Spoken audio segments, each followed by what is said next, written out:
Bismillahirrahmanirrahim. Assalamualaikum warahmatullahi wabarakatuh. Waalaikumsalam warahmatullahi wabarakatuh. Di sini saya bersama Ibu Nia akan mengadakan percakapan mengenai coaching supervisi akademik, yaitu dari modul 2.3. Nah, di sini ada 3 tahap yang akan ditanyakan kepada Ibu Nia sebagai sumbernya, yaitu tentang pra observasi, kemudian observasi, dan percakapan pasca observasi. Alhamdulillah di sini di hadapan saya sudah ada Ibu Nia. Ibu Nia, selamat siang, Bu Nia. Selamat siang, Bu Edi. Iya, Bu Nia, di sini saya akan mengadakan percakapan, ya santai saja Bu Nia, tentang karena kebetulan Ibu Nia ini adalah salah seorang guru dari SMP Negeri 2 Pacet. Beliau mengajar di kelas 7 mata pelajaran IPA. Bu Nia, akan ada beberapa pertanyaan dari saya. Baik, Bu Edi. Iya, pertanyaan pertama Bu Nia, apa tujuan pembelajaran yang akan disampaikan atau akan dipahami gitu ya nantinya setelah KBM berlangsung? Untuk tujuan pembelajaran ada 2, Bu, yaitu yang pertama tentang definisi penamaan sistem tata surya, dan yang keduanya tujuan yang ingin dicapainya yaitu siswa diharapkan mampu mengidentifikasi berbagai benda langit dan juga anggota dari sistem tata surya tersebut. Oke, berarti ada 2 ya Bu ya, pembelajarannya. Oke Bu, berikutnya Bu, kalau mengenai area pengembangan yang hendak dicapai nantinya itu apa? Nah, dalam kegiatan nanti KBM nanti saya ingin mengembangkan kompetensi saya khususnya dalam pembelajaran berdiferensiasi dan juga penanaman sosial emosional di kelas. Ya, jadi saya ingin nyoba itu karena itu buat saya adalah hal baru ya, saya dapat dari Ibu. Saya ingin mencoba mempraktekkan itu gitu, seperti apa penyelenggaraan pembelajaran berdiferensiasi, khususnya saya cobakan di materi sistem tata surya ini. Menarik deh kayaknya ini ya Bu ya. Ada kata-kata berdiferensiasi, kemudian PSE dan budaya positif ya Bu Nia ya. Ya, berarti ada 1 ya dari area pengembangan yang Ibu sampaikan tadi. Kemudian yang ketiga Bu, strategi apa yang akan dipersiapkan oleh Bu Nia untuk menghasilkan pembelajaran yang berdiferensiasi PSE dan budaya positif tersebut? Tuh. Terkait dengan pembelajaran berdiferensiasi, saya akan menyiapkan konten pembelajaran itu baik dalam segi 2 dimensi, jadi nanti saya akan inikan gambar-gambar, kemudian ada juga dalam bentuk bahan tayang menggunakan proyektor, dan juga video yang saya bagikan melalui grup kelas karena kami ada grup WA itu untuk diferensiasinya. Kemudian di diferensiasi hasil juga saya nanti pada akhirnya tagihannya itu akan membuat proyek, anak itu membuat model tata surya, dan saya membebaskan, silahkan mau dalam 2 dimensi, 3 dimensi, gambar timbul misalnya, ataupun membuat video juga boleh gitu. Saya cobakan gitu. Iya Bu Nia, dari pembicaraan barusan sepertinya ingin buru-buru deh ini ya, langsung observasi. Nah, itu mungkin Bu Nia ya pra observasi yang saya sampaikan, semoga nanti akan lancar di observasi. Kira-kira kapan Ibu Nia mau melaksanakan observasi? Insya Allah Bu, saya sudah rencanakan ini karena jadwal kelas saya di hari Senin. Insya Allah hari Senin barangkali Bu di jam ketiga keempat. Iya, siap. Terima kasih Bu Nia ya, dari awal sampai akhir alhamdulillah sudah ada gambaran begitu ya. Kita nanti akan ketemu lagi pada saat observasi. Baik. Demikianlah percakapan kami pra observasi mengenai coaching supervisi akademik dengan Ibu Nia, dan kita akan ketemu kembali di langkah berikutnya yaitu pada saat observasi. Terima kasih. Assalamualaikum warahmatullahi wabarakatuh. Hatur nuhun Ibu Nia. Sami-sami.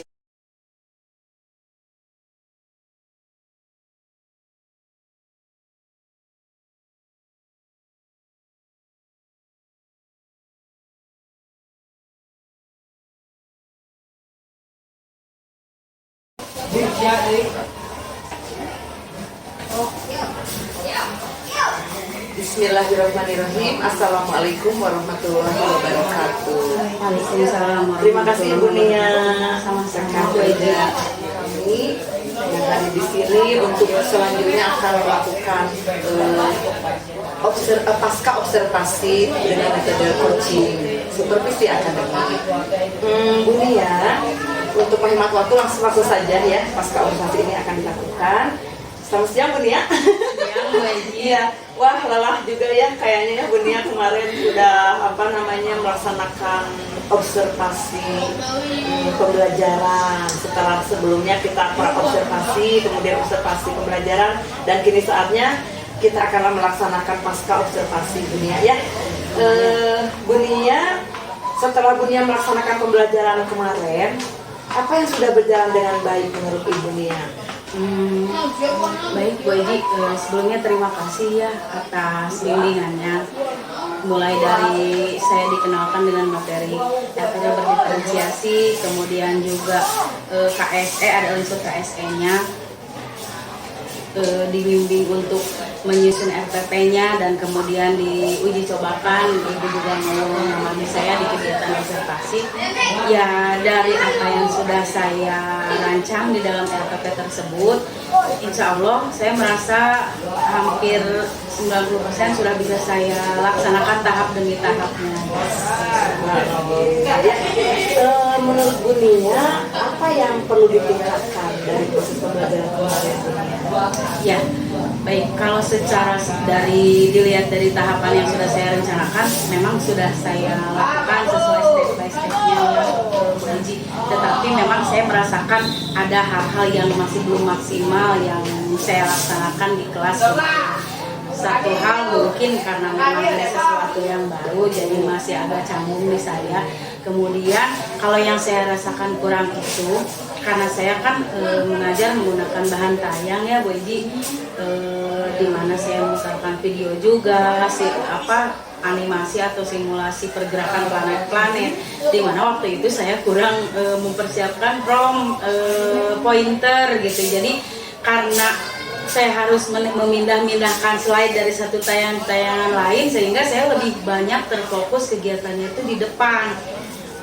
Akibatnya anak jadi ada yang kurang terperhatikan oleh saya gitu. Jadi dari segi pengelolaan kelas saya merasa masih ada yang luput, walaupun saya menyadari itu, tapi saya kurang bisa bergerak gitu, karena kan saya harus memindahkan bahan tayang. Karena saya tahu ada 2 atau 3 orang yang sebetulnya mereka memperhatikan, tapi kok sepertinya masih kurang semangat gitu. Seandainya saya membawa pointer saat itu kan saya mungkin bisa keliling, menghampiri anak tersebut. Kenapa sih kurang semangat? Apakah mungkin ada kesulitan atau bagaimana? Itu yang pertama mungkin Bu. Kemudian yang kedua, ketika saya mencoba teknik KSE di dalam pembelajaran menyisipkan, yaitu yang teknik mindfulness itu, mungkin karena itu adalah hal pertama yang saya lakukan di kelas. Anak-anak juga ada yang canggung gitu, ada yang senyum-senyum, ini apa gitu. Sebetulnya saya sendiri juga sebagai guru yang mempraktekkan itu, memang saya juga canggung gitu. Ini gimana ya kalau aku gitu gimana, tapi mungkin itu karena hal baru gitu.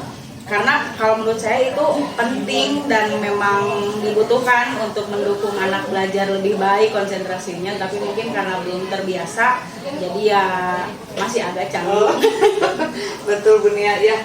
Alhamdulillah dari pengalaman belajar Bu Nia yang kemarin, proses KBM kemarin dengan metode yang baru yang Bu Nia tadi berdiferensiasi dengan KSE itu, akhirnya kan terlihat ya Bu Nia ada, oh ini anak itu tidak seperti yang mau bicara tapi gimana gitu ya Bu Nia. Nah sekarang dengan kondisi 2 yang sudah Bu Nia tadi utarakan, bagaimana? Ada nggak hal-hal yang harus dilakukan untuk memperbaikinya begitu ya, supaya hal itu tidak terjadi? Baik, mungkin kalau yang harus saya perbaiki tentu saja terus mengupgrade kemampuan saya dalam mengembangkan RPP berdiferensiasi dan KSE ini gitu ya. Jadi kalau yang ingin saya tingkatkan tentu saja yang bisa saya lakukan terkait 2 hal yang tadi saya fokuskan sebagai, saya merasa itu sebagai kekurangan. Yang pertama, saya harus lebih mempersiapkan. Jadi apa-apa aja sih yang bisa mendukung saya mengajar di kelas itu jangan sampai tertinggal gitu ya.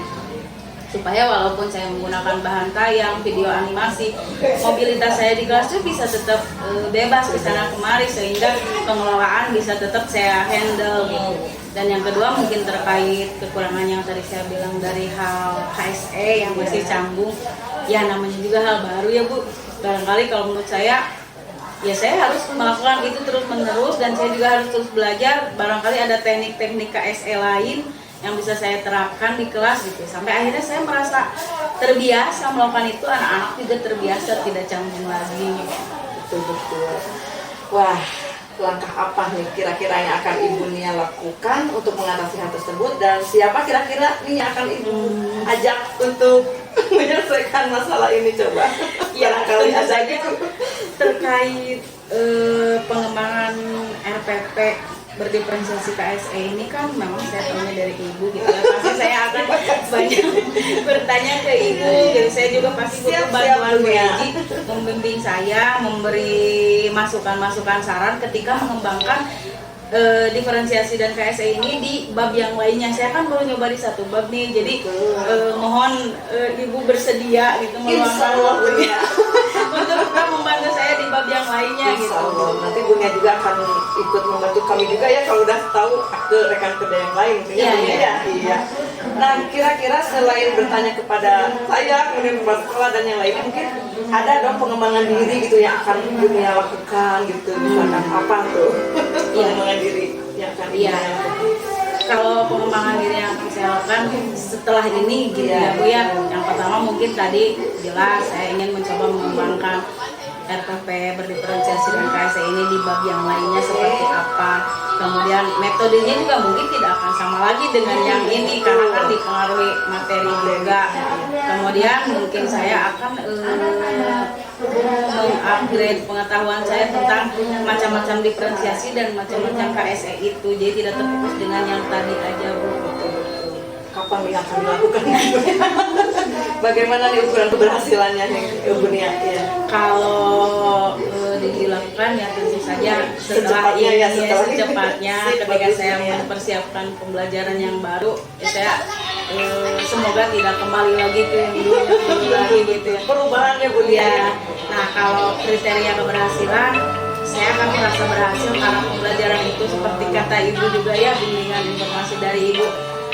Pembelajaran itu untuk murid ya, berarti saya akan merasa berhasil ketika murid saya terlihat semangat dalam belajar gitu, responnya baik dalam pembelajaran, happy gitu ya Bu, tidak tertekan. Apalagi saya kan ngajar IPA, kadang anak pun mudah stres kan, tapi kalau kita mengemasnya baik, ketika respon anak menyenangkan ke saya itu jadi semangat buat saya gitu Bu. Ya, Masya Allah Bu Nia. Berkat Ibu juga. Jadi nanti nggak akan ada lagi ya siswa yang aku takut belajar IPA. Nah, iya. Nah itu bisa jadi iya, bisa jadi. Iya. Oke Bu Nia, bagaimana perasaan Bu Nia nih mulai dari kegiatan pra, kemudian observasi sampai sekarang pasca observasi Bu Nia, bahagia kah? Capek atau gimana Bu Nia? Jujur sih karena ini sesuatu yang baru tentu lumayan menguras energi ya Bu Eji, tapi saya merasa ini seru gitu, menantang, dan melihat baru sekali aja respon anak tuh udah jauh berbeda gitu dibanding ketika saya mengajar biasa-biasa aja gitu. Jadi ya walaupun lelah gitu ya, capek dan menyita waktu lebih banyak gitu karena saya harus mempersiapkan segala sesuatunya, tapi ketika melihat respon anak baik saya merasa senang gitu, seru, dan merasa tertarik mengembangkannya. Senang ya Bu Nia? Senang Bu. Alhamdulillah, guru senang, murid pun akan senang ya Bu Nia. Kita harus belajar mengajar itu dengan kelompok ya Bu Nia ya. Betul. Ya, terima kasih Bu Nia, cukup mungkin ya pasca observasi ini. Terima kasih waktunya. Sama-sama Bu. Alhamdulillah pasca observasi dengan metode coaching supervisi akademik telah selesai. Semoga bermanfaat khususnya bagi saya dan juga rekan saya, dan akan bermanfaat pula di lingkungan sekolah di mana tinggal. Terima kasih. Assalamualaikum warahmatullahi wabarakatuh. Waalaikumsalam warahmatullahi wabarakatuh. Sama-sama Bu Eji. Ibu, terima kasih.